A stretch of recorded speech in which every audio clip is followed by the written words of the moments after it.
Prime Minister tomorrow will come before the House to report on what happened at the last summit. The last summit seemed to kind of force him into having to show his hand now. But we kind of already know his hand in broad terms, and it's getting messy for him, is it not? There's a big difference between vaguely knowing what you're going to get and actually seeing it written down on paper, which is what the European Council are forcing him to do. I mean, it was interesting to see Diana talking about Trident and going, well, that policy's out for review. I think you could say a similar thing about David Cameron's Europe negotiation. It has been a sort of shimmering mist on the horizon for a long time now, which has been very convenient for him. Yes. The problem comes now. Actually, we're going to see things, and there are going to be a huge amount of people who are unhappy with it. I mean, Tim, you had this story this morning about the cabinet rebels, despite the fact that Michael Fallon insists we're all Eurosceptics now. It's not necessarily true. Is that story true? It's absolutely true. There are people who are very concerned about it.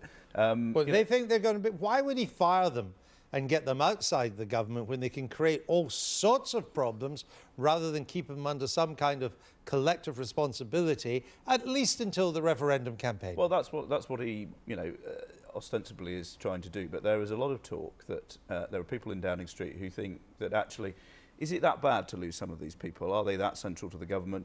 If we... Who are we talking about? Well, we're talking about Chris Grayling, Theresa Villiers, perhaps John Whittingdale in due course. There are people there who are not necessarily part of core But Cameron. why would you get rid of them now? Well, I'm not saying he's going to do that. All I'm reporting is that there are people in the government who think that that is what might happen. Downing Street are, of course, denying it. But there's also evidence that he's kicking Eurosceptic rebels off a parliamentary delegation to the Council of Europe.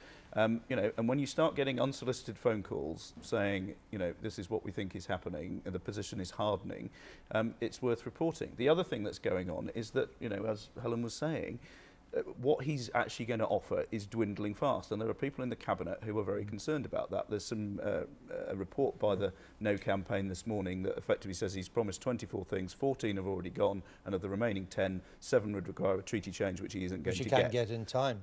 Yeah, I mean, what's interesting about this is you can see why David Cameron wants to hug the ministers now, but maybe give them a bit of freedom once you've got that agreement. But do you really want to have all those people outside the cabinet when what he is going to get is going to be so modest? And the big thing that he's been talking about in the last year is imposing this 4-year ban on EU migrants claiming in-work benefits. It looks like they're not going to be able to get that in the negotiations. The only hope they're going to get it is that there have been a couple of European Court of Justice judgments that have gone the way of the UK on those benefits, and what they're hoping is that you would codify those in some sort of directive, but you're not going to get that round the table. So what he's going to get is going to be a promissory note, because there will be no treaty change before these negotiations. No. And you really want Chris Grayling, Ian Duncan-Smith, Theresa Villiers outside the cabinet saying this is a piffling change, this is back to the New Zealand butter that Harold Wilson got in 1974, that would be unwise. For those of us who took the New Zealand butter, it was a major cut through, I think. You're right.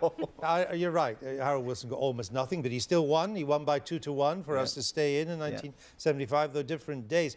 The problem, it would seem to me now, is not just that there's a widespread expectation among Tory Eurosceptics that Cameron will bring back nothing good enough. It's worse than that. They're already saying, of course he's not going to bring anything worth having, because he's not asking for anything worth having in the first place. But it is very difficult for him at the time when there is such gridlock over Syrian refugees and resettlement thereof to kind of pop up in the back and go, I'd like to talk about treaty change in a couple of years.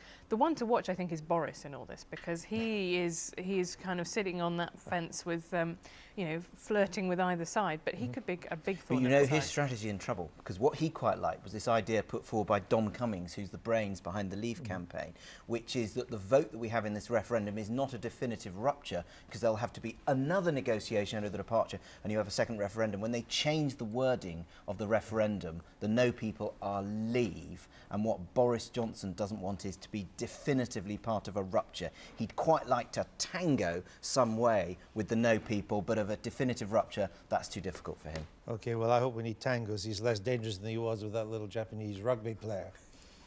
Didn't do much for Anglo-Japanese relations, that, did it?